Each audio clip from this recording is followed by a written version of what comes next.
Hello fellow intellectuals! Today we proceed with the third part of the Csgo external series. If you're new here, then go watch the first episode. It shows you exactly how you can get started with some open source sample code to use. Discord is also in the description. Now for today's topic, bunnyhop. What is bunnyhopping? Well, mainly in source games, you can abuse the game's physics with jumping at the frame of hitting the ground to keep your momentum. This can be done without a sheet, but in this tutorial I will teach you how we can write our very own C# program to automatically jump when hitting the ground.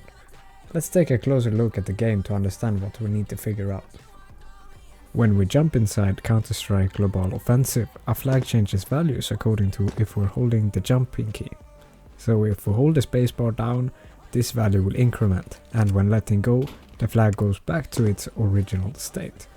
You can utilize this flag inside the game by writing the command +jump or -jump. This means when we want to force a jump, we'll just change this flag. Now instead of just spamming millions of jumps a second to bunnyhop, figuring out when to jump will be the next step. Luckily, there's a flag for that too. This flag changes value according to if our character is standing, crouching or in the air. This means we just code an application that forces jumps whenever we are grounded. Let's find the addresses for these flags with SheetEngine. If you want to learn how to do this internally with C++, then I recommend watching my boy Kaz. He has some amazing videos which you can learn a lot from. Before using any third-party programs, remember to add a -insecure command in the start options. And here we are at the desktop. We have SheetEngine, we have some sticky notes. On this sticky note I've written down the local player. We got it from the last episode, so if you want to find out how we find the local player and the entity list, go watch that video, which is part 2, the aimbot tutorial. So we take the local player, copy, add address manually, write client.dll plus, and then the local player, this local player, and now we browse this memory region, tools, dissect data/structures, we follow the pointer, and now we search for that grounded flag, which is 257. It should display 256 when we're jumping or when we're in the air.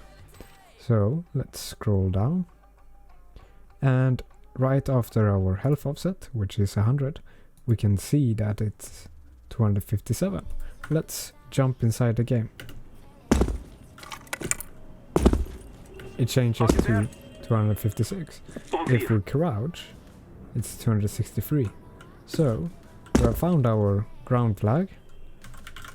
Let's write it down. So now we need to find the flag which forces jumps in CSGO.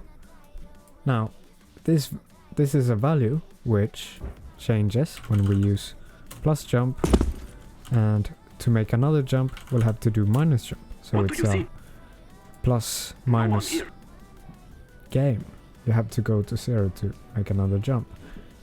Thankfully we already know what the number is from start. It's not 0 but it's 4. So we search 4. Now we write +jump and search for 5 because it's +1. Now we write -jump and search 4. And we can just do next scan since values are changing but we're not jumping. Now there should only be one green address, which if we change that to 5, which is +1, we jump inside the game. Now if you change this to 6, we will not jump because we need to set it back to 4. Now it was set back to 4 and we can make another jump. So this means we'll have to first off write 5 to this address, which makes the player jump, and then write 4 so we can make another jump. Alright, let's write that down. And now we can continue or begin with our code. Alright, so I hope that you have gotten the template downloaded, otherwise just watch the first video and download it from there. Once you're at the template code, we'll just remove all this and we'll write down our variables. So we have the local player and we have our grounded flag. We also have the force jump. So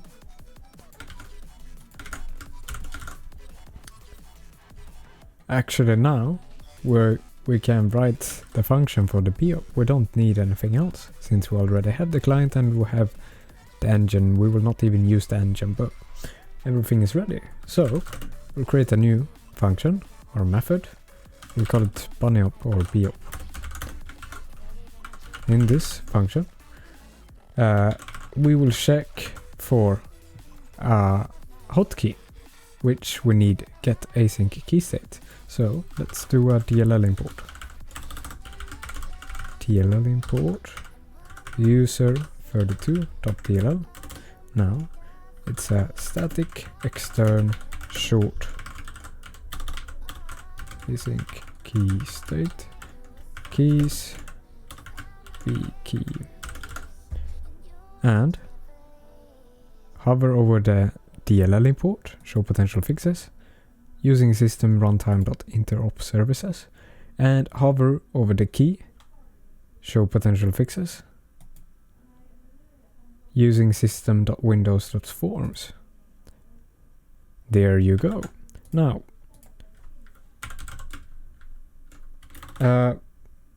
actually it's while true since it's an infinite loop, and in that infinite loop we will check for the hotkey. So if get async key state keys dot space now, since the jump key is most of the time space and people prefer using the space key. Alright, so now we need a buffer since we're reading the client, the or the local player, and then the grounded flag. So we'll create a buffer which equals to swedz pointer, and we pass in the client and the local player. So now that we have read the local player, we'll create a new variable which is called flag. This will be an integer, so we'll have to convert to int32 swedz.read not pointer but bytes. Now we use the buffer instead and our flag. We will read 4 bytes since it's an integer, and we start converting from 0. Okay, now we can do some checks. So if our flag equals 257, this means if we're standing, or if our flag equals to 263, which means we're crouching, or flag equals to 261, which means we're beginning to crouch. If any of these are true, we'll perform a jump. So we'll write bytes and we use the buffer. No, not the buffer. We will use the client and we will use our forced jump variable. So forced jump, and for the new bytes we use bit converter, get bytes, and use the value 5. So since you remember it was 4 from the beginning, if we change it to 5 that would be +1. If we change it, we will also need to change it back to 4 so we can perform another jump, which means we will have to write bytes again. This time we will write every time it's not, or when we're in the air. So use the client again and the force jump offset. And now bit converter, and use the value 4 instead, since we're changing it back to 4. Now it's pretty much complete. The only thing left would be a thread.sleep statement, so we don't spam the jump or the plus jump minus jump too often. For that, just add system.threading and write down inside the while loop thread.sleep, and let's put 3 milliseconds. You can mess around with this sleep statement to see which one fits you best. It was the least amount of failed hops when I used 3 milliseconds. So you can tell me about or what is the best value for you in the comments. Okay, so we have a method now. All that is left is just to start it. So thread dot, or just a thread. We'll call it, let's call it thread, yeah. Equals new thread in the, or the function will be our bhop function. It will run in the background. And we start it. So, okay, so I'm back. I'm just a bit slow. So we don't have any while loop, which would contain the program alive. To fix this, we just add this console.read line after our thread is created. So the program will just close itself even when we're using this thread. Let's remove that. Alright, so if we start this, it will say nothing since we're not printing anything.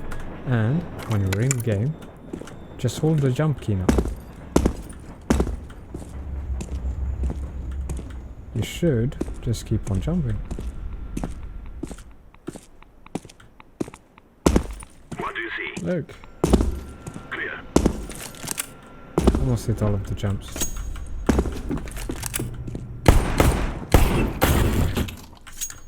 So that's Autobhop for you. Let me know what you guys want after this one. I know that we have to use or find the bone locations and so on for the aimbot.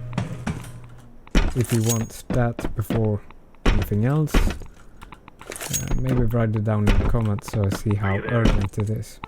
But All clear. I will see you guys in the next tutorial.